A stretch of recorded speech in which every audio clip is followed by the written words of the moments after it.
Hi, this is Ishmael. After the beep, leave me a message about a book you love.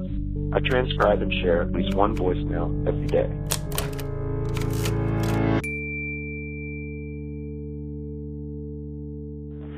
Hi, Ishmael. The book I want to talk about is not a published book, but it's a fan fiction.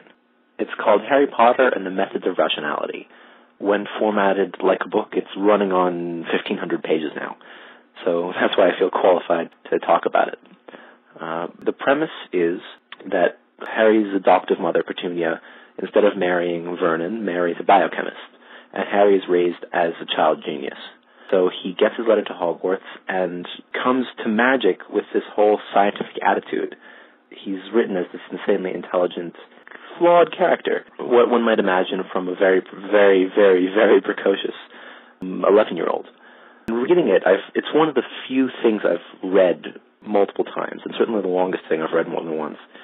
It's made me think a lot about how I'm still a teenager, and I'd like to think of myself as relatively intelligent. Of course, I'm nowhere near as intelligent as this character, but even he, who's beyond the level of most adults, or how any of us could ever hope to be, is still striving to become more and to understand more, but exists with this whole attitude of haughtiness.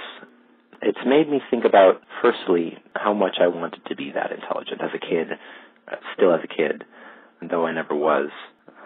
Also, how with the limited intelligence that I have, how I act towards other people. And it's only in the past year or two that I've actually started realizing how much of a douche I can be when correcting other people, and looking back now makes me want to hit my head against the wall.